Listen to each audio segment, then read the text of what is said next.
Ted Cruz, John Kasich, they will be here. Trump, not scheduled to be here later tonight. Gretchen? All right, comprehensive report, Blake, thank you. So Donald Trump meeting with his newly formed foreign policy team in Washington this week. One of its members, Waleed Perez, telling Fox News what was on Thursday's meeting agenda. We discussed heavy stuff. Actually, number one, anything has to do with ISIS. That was priority for everybody and for Mr. Trump. Also, the nuclear issues, proliferation issues. And thirdly, he asked us a question about possible reconsolidating coalitions in the region and, of course, the world country. Well, joining me now is Katrina Pearson, national spokesperson for the Trump campaign. I know you were not at this meeting in D.C. yesterday, but there were several people who are big on foreign policy and have a lot of experience, and they were, telling Mr. Trump what they think he should do and what direction he should go in. What's the biggest message that came out of that? Well, Gretchen, I think that it's really important because there were people in that room who have a lot of suggestions, but I do want to point out that the specifics about Mr. Trump's foreign policy, which I believe we've heard over the last few days, considering that Mr. Trump is the only candidate that has sat down with the media and given a 100-minute interview on the topic, is the simple fact that things that we have been doing are no longer working. We have a lot of organizations with outdated missions that need to be re-engaged and need to be repurposed to fight the fights that we have today. Okay, I understand, or I would assume that there was a lot of discussion about his Muslim ban proposal. Do you know anything more about that? Was that discussed? Well, I'm sure a lot of things were discussed. However, with regard to that ban, he has always said it was temporary, and we need to have these certain mechanisms in place. We have to be able to vet people accordingly, and most Americans agree with that. Let's talk as well. There were two important meetings yesterday. The second one happened right during the real story in Washington. Donald Trump taking part in that closed-door session with RNC Chair Reince Priebus. So the GOP frontrunner calling it a unity meeting. As you know, Katrina, we're looking at video now when he emerged from the closed doors yesterday. What did he tell you actually went on inside there?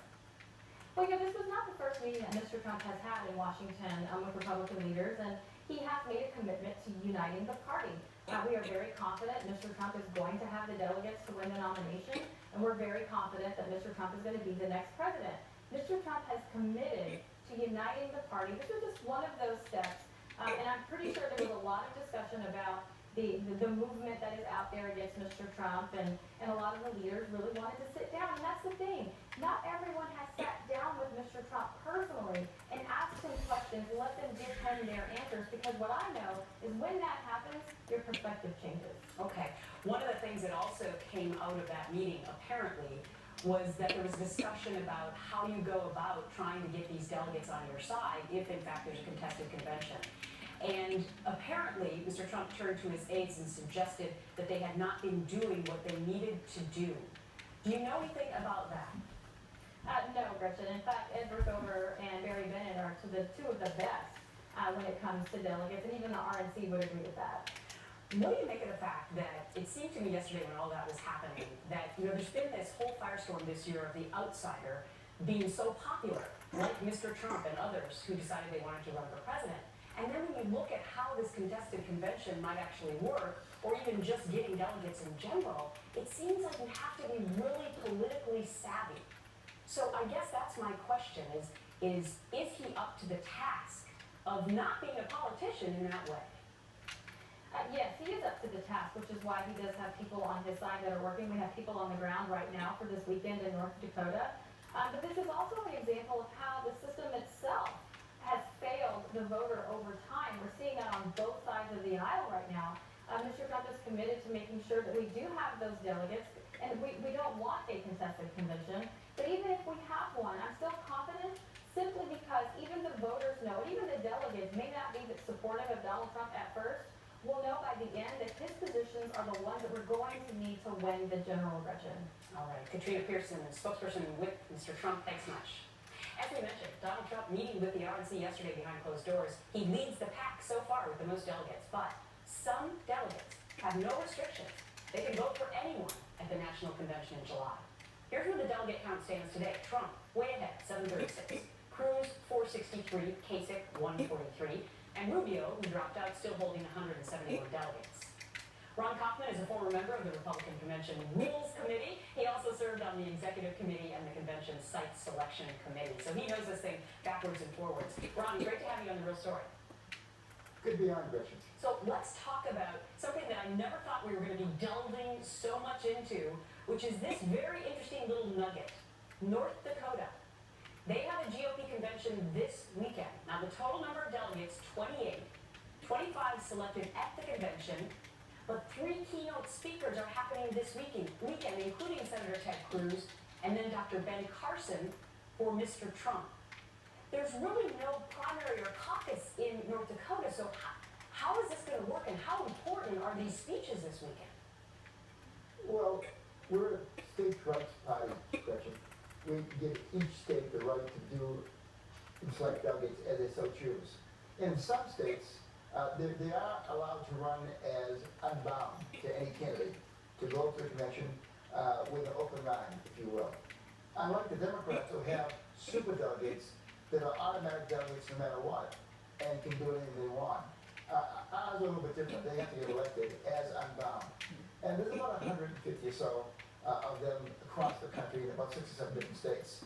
Right. So they'll be a bit of a player, but I'm not sure that they're going to control the outcome in the end. Well, it's interesting. Let's take a look now at the next graphic. North Dakota, again, to meet and select 25 convention delegates, all to be unbound, going to Cleveland. Pennsylvania, 17 bound delegates by primary on April 26, 54 unbound ones. Colorado, 37-member delegation, will be mix of bound and unbound. You need your PhD in this. And then let's talk about Guam. 9 unbound delegates. Who thought we'd be talking about the importance of Guam? But let's face it, Ron, every delegate is going to be so incredibly important, and people just don't begin to understand who's bound, who's unbound, and the lobbying that's starting already, right? And nothing unusual in this, Gretchen. It's been this way for a long time. Back in 1980, when I worked for George Herbert Walker Bush, it was the same way. He won 2-1 almost in Pennsylvania, but ended up with only 50% of the delegates. So this is not a new process, but it's a process that's been in place for a while. All the candidates who are running this time understood the process from the beginning. But in the end, it's a small percentage of the delegates needed. And I don't really think out of the Democrats, where it's a big percentage, it's a very small percentage. And I don't think in the end it's actually going to make much of a difference. Why not, though? Why not? Because a report today said that only one of the 168 RNC members, they will be delegates too, are publicly supporting Trump. So one of 168. And Cruz has been whipping up these delegates in Louisiana and other places across the country. So why do you think it will not be that important? Well, with all due respect to that report, I'm not a Republican National Committee man from Massachusetts. I'm an automatic delegate, but I am bound to the results of the primary. So I will be representing one of the 3 people who won delegates in Massachusetts. And I will, while I'm automatic delegate, I'm also bound. And that's the rule in almost 90% of states. So again, it's a small percentage of the overall total number of delegates that will elect our nominee and next president. Okay. Unless we get to the point at the convention where nobody has the magic number of 1237 and then we're having votes, and then all bets are off by the time you get to the second vote. That is true. Then you need a double PhD once we get to that point. Ron Kaufman, get out your dictionary for bound and unbound. Got to know exactly what that means. Thanks much. FBI investigating a hospice facility today accused of deliberately overdosing patients to speed up their deaths. Could your loved one have been a part of this case? You want to hear the real story on this. And growing concerns the GOP could be in for trouble if it's Trump versus Clinton in the general election. Larry Sabato will show us his brand new crystal ball.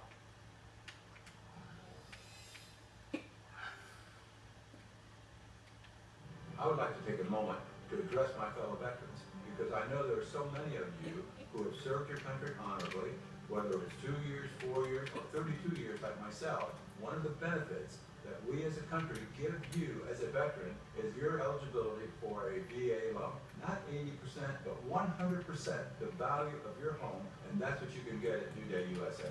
Go to newdayusa.com or call 1-866-612-0310. It's a new day for veterans who want to refinance. That's me. The New Day 100 VA loan lets you refinance your mortgages, consolidate your credit card debt, get cash, and lower your payments an average of $640 a month. New Day will even pay for your appraisal. That's me. As a vet, you've earned the right to apply for a home loan that's VA guaranteed. For veterans who want to refinance, that would mean a lot. That's me.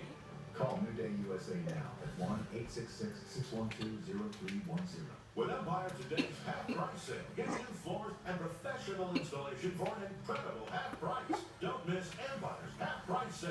Schedule now. 800-588-2300 Empire. Today.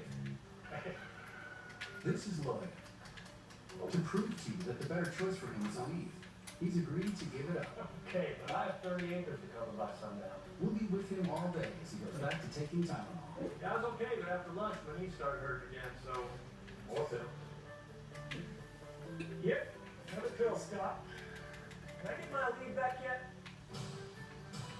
For my pain, I want my leave. Get all day minor arthritis pain relief with an easy open cap.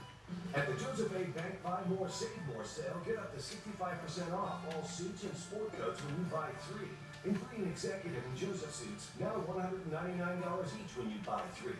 This weekend only at Joseph A. Bank. You're late for work. You grab your 10-gallon jug of coffee and back out of the garage, right into your wife's car, with your wife watching. She forgives you, eventually. Your insurance company, not so much. They say you only have their basic policy. Don't basic policies cover basic accidents? Of course, they say, as long as you pay extra for it. With a Liberty Mutual base policy, new car replacement comes standard. And for drivers with accident forgiveness, Liberty Mutual won't raise your rates due to your first accident. Learn more by calling 1-888-846-3155. At Liberty Mutual, every policy is personal, with coverage and deductibles customized just for you, which is why we don't offer any off-the-shelf policies. Switch to Liberty Mutual and you can save up to $509. Call Liberty Mutual for a free quote today at 1-888-846-3155. See car insurance in a whole new light. Liberty Mutual Insurance. Fox News Channel on Sirius XM. Your favorite shows on Channel 114. Plus every story, every 15 minutes. Fox News headlines 24/7. Channel 115. Welcome back to The Real Story. Check out this giant sinkhole. It's near a mobile park in Florida. It forced residents right from their homes, as you can imagine. Ground caving in just feet from the park located in Tarpon Springs. Well, that's near Tampa. Sinkhole is about 60 feet across, 35 feet deep. Officials trying to figure out exactly what caused it. This has been happening in Florida. At the same time, people in China also getting that sinking feeling. Check out this hole that opened up in some guy's fishing pond. The man estimates he lost 25 tons of fish, which cost him thousands.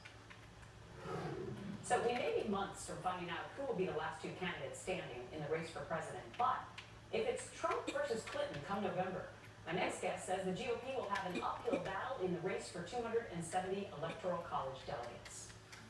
Larry Sabat is the director of the Center for Politics at the University of Virginia, and he has his crystal ball out today. Larry, welcome back to The Real Story. Thank you, Gretchen. Okay, so let's take a look first at the Sabato crystal ball from May of 2015, and describe for me who won in the Dem versus GOP matchup back then. Well, that's a generic map, Gretchen. That is simply pitting any Republican against any Democrat who would be the presidential nominee, leaving personalities and favorability ratings out of it. And basically it just judges whether the states are in the Republican category, those are the deep red ones, or the Democratic category, the deep blue ones, or someplace in between, light blue, light red, or the big important ones, the swing states, which are in yellow. Okay, so in that matchup though, did you have the Republican or the Democrat winning? Well, neither one had 270. Okay. The Democratic vote, remember, is larger in modern times. Democrats have about 247 electoral votes as long as their nominee is competitive. You need 270 to win. Democrats have 247. What do Republicans have? 206. And by the way, that's exactly what Mitt Romney got in 2012. Okay, so 85 of those then were toss-ups. Now, let's fast forward to your new crystal ball for right now, and you actually do a head-to-head matchup between Trump and Hillary Clinton, and what happens? basically because of Donald Trump's high unfavorability ratings, higher than Hillary Clinton's high unfavorability ratings. Right. You have the swing states tilting Democratic.